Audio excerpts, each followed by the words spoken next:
À qui ressemble l'enfant? Un enseignement de Jérônime Hachedo. C'est une joie pour tout parent d'entendre des autres et de constater par soi-même que sa progéniture est sa ressemblance, et même mieux, sa photocopie cachée comme l'adage le dit si souvent ici chez nous. Certains jeunes parents discutent même la ressemblance de l'enfant, tout comme si cela détermine leur véritable lien avec leur progéniture. C'est beau de savoir que notre enfant a gardé des traits caractéristiques de nous. Mais parfois nous oublions qu'une telle ressemblance inclut tous les traits positifs comme négatifs, car la vraie ressemblance embrasse tous les traits de caractère. Mais pourquoi faire perpétuer donc chez nos progénitures les caractères que nous essayons déjà de combattre chez nous-mêmes? Je connais une parente qui, à sa naissance, présentait certaines ressemblances physiques avec sa grand-mère défunte. Tous les membres de la famille, ayant connu la grand-mère en question venant saluer la maman du nouveau-né, lui proclamaient combien cet enfant était l'incarnation de sa grand-mère, que ne connaissait même pas la mère. Mais la grand-mère en question avait un défaut morphologique. Elle était courbée à l'assise et a traîné ce problème toute sa vie durant. Quand ma cousine a commencé à rester assise, elle présenta le même problème. Elle était courbée, et facilement cette déformation était aussi attribuée à sa ressemblance avec la grand-mère. Elle continue de traîner jusqu'à présent cette déformation, et plus l'âge avance, plus le mal est pesant. Aujourd'hui, avec ses 58 ans d'âge, elle marche presque courbée. Les médecins qu'elle consulte lui disent que c'est une petite déformation congénitale qui aurait pu être corrigée depuis sa naissance.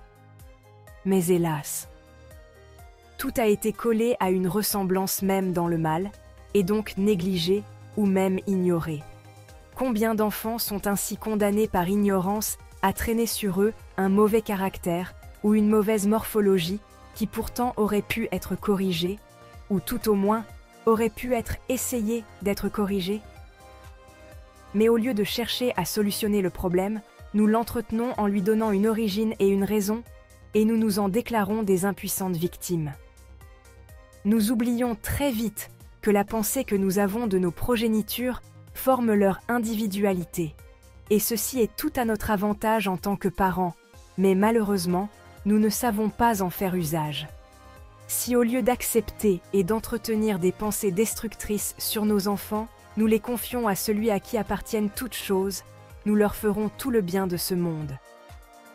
Si nous pouvons voir et maintenir sur nos progénitures uniquement la ressemblance de Dieu, nous n'allons plus nous attarder à voir à qui ils ressemblent humainement.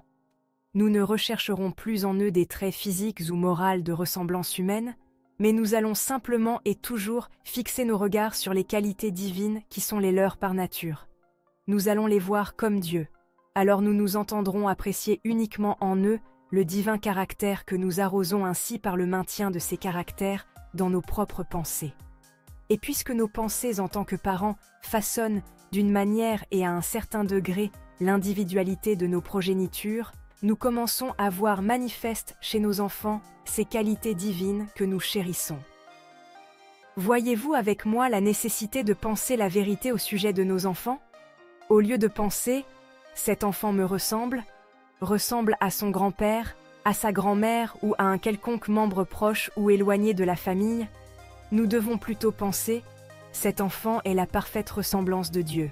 Il a toutes les qualités de Dieu, et qui voit Dieu le voit, il en est l'incarnation. » Nous devons le dire avec certitude et foi en comprenant que l'homme est la parfaite expression de Dieu. Sa présence manifeste.